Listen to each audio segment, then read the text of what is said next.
Je voudrais tout d'abord vous remercier d'avoir fait le déplacement vers nous, la mosquée Salam du Plateau, à Abidjan, la capitale économique de la Côte d'Ivoire. Soyez les bienvenus au sein de la mosquée Salam. C'est une mosquée dont la construction a commencé depuis près de 30 ans. Et il y a 25 ans, n'est-ce pas, un peu plus, disons une trentaine d'années, ça fait 25 ans que nous avons commencé les prières de vendredi au sein de la mosquée. Et la mosquée accueille environ 6000 personnes, 6000 fidèles chaque vendredi.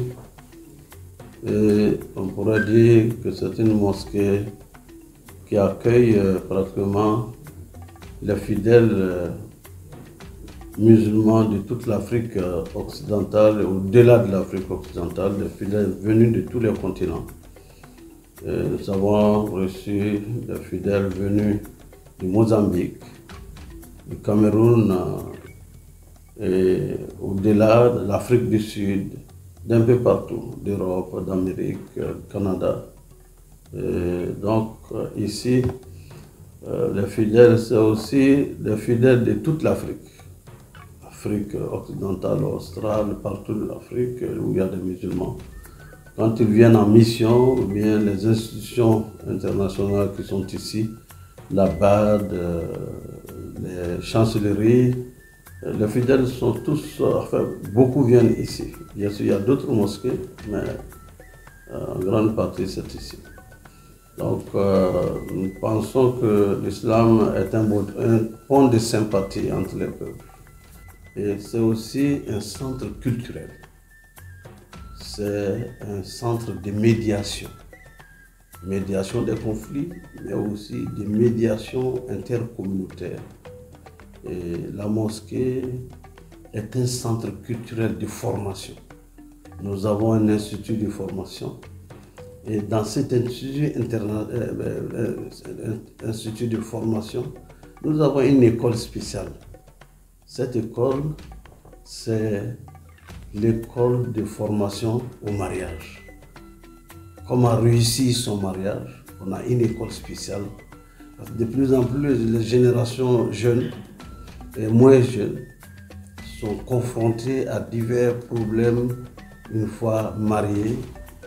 Ce qu'on ne savait pas, on ne pouvait pas imaginer, ce sont des éléments qui surgissent et pour ne pas être surpris, on reçoit les futurs mariés pour leur parler, les faire parler et leur parler. Ceux qui leur parlent, ce sont des gens qui ont déjà l'expérience du mariage, 10 ans, 20 ans, 30 ans, 40 ans, 50 ans de mariage. Et il y a de quoi alors, en tant que religieux, qui vit cela individuellement, mais au plan social, une large dimension. Voilà, ça, je dis ça particulièrement pour aussi que cela serve de leçon à d'autres personnes, d'autres communautés religieuses, musulmanes ou non.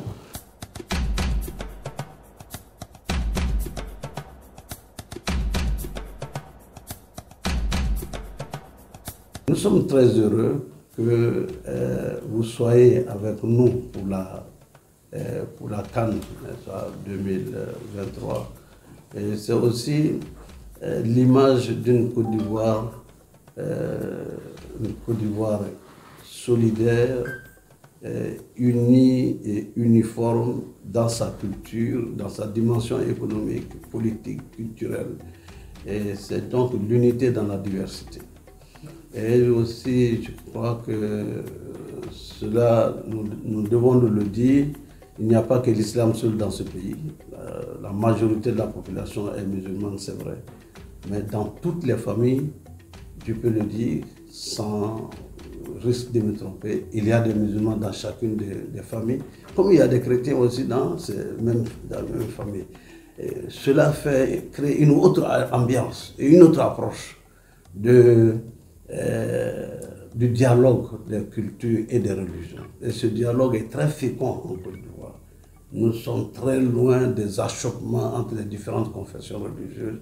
C'est cette ambiance, n'est-ce pas, de tolérance, d'acceptation mutuelle et du famille, sentiment qui fait que nous fréquentons les leaders religieux des différentes confessions religieuses de temps en temps, 2 fois, 3 fois dans l'année, n'est-ce pas, avec le souci de contribuer à la promotion de la paix dans notre pays et de servir de leçons à d'autres pays, à d'autres nations.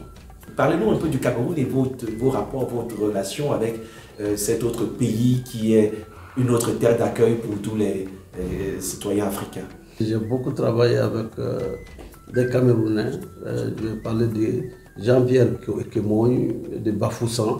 Et avec qui nous avons travaillé dans le cadre de ce qu'on a appelé les journées spirituelles de l'environnement. Comment les religions peuvent contribuer à la protection de l'environnement. Quand je dis environnement, c'est plusieurs environnements. Il y a l'écologie là-dedans, il y a également l'environnement socio-culturel, il y a la salubrité, il y a l'éducation, la formation morale, spirituelle, intellectuelle, culturelle, enfin de toutes les dimensions historiques, tout ça.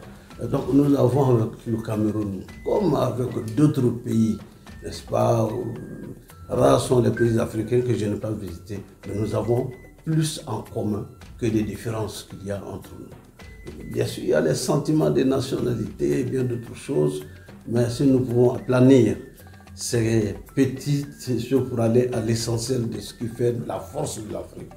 Parce que vous savez, nous le savons, que l'Afrique est riche de ses ressources naturelles, mais l'Afrique est riche également de ses enfants. Mais c'est dans la division que d'autres peuvent s'insérer pour davantage tirer profit de cette division entre nous.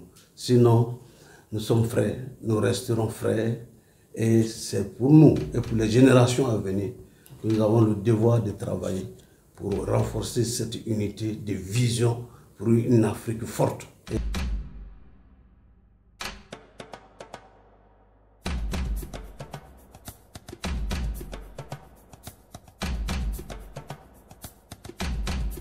Il y a autant d'initiatives personnelles parmi musulmans comme non-musulmans qui contribuent.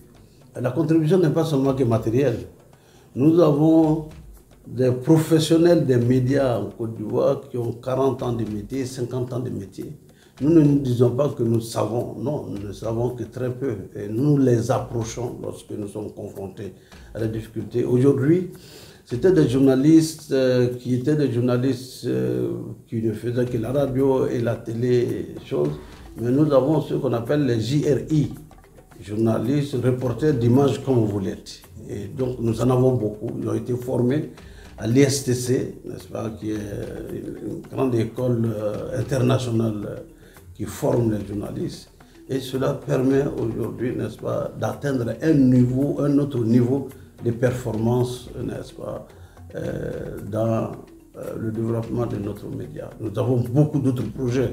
Et ces projets, nous ne comptons pas, n'est-ce pas, nous comptons sur Dieu, Allah, le créateur du monde, et nous comptons sur nos ressources, les ressources que j'ai déjà citées, internes, et nous ne refusons pas, bien sûr, que d'autres personnes, d'autres institutions, en dehors de la Côte d'Ivoire, apportent leur contribution, n'est-ce pas, au développement, parce que la presse, c'est un développement continu. Le monde évolue et il faut anticiper, il faut être proactif.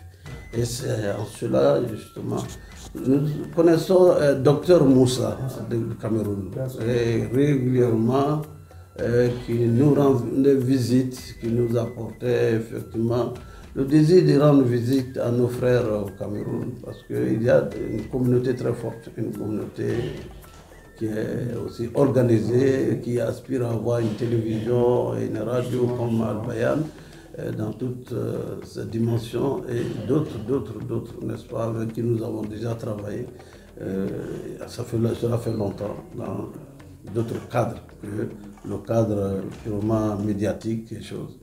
Donc, encore une fois, je crois que votre présence nous donne l'opportunité d'avoir encore d'autres niveaux de partenariat. Nous sommes partenaires VOA, La Voix de l'Amérique, nous sommes partenaires avec RFI, nous sommes partenaires des BBC World Service et nous diffusons dans 26 langues, n'est-ce pas, africaines comme au-delà de l'Afrique, pour que les cibles soient multipliées et que également nous puissions être capables d'apporter cet élan d'esprit vivifié qui permet de faire du travail pour, n'est-ce pas, pour l'Afrique tout entière. Al-Bayan de Akwaba à toutes celles et tous ceux qui ont fait le développement, qui ont fait le déplacement pour être en Côte d'Ivoire avec nous, pour partager nos réalités, pour partager ces moments de plaisir, de loisir, et que le meilleur gagne. Et nous prions Dieu, le Seigneur du monde, que le meilleur soit l'équipe de la Côte d'Ivoire, les éléphants, et que dans toutes les façons, c'est l'Afrique qui gagne. Ceux qui sont déjà finalistes sont les meilleurs de l'Afrique. Merci.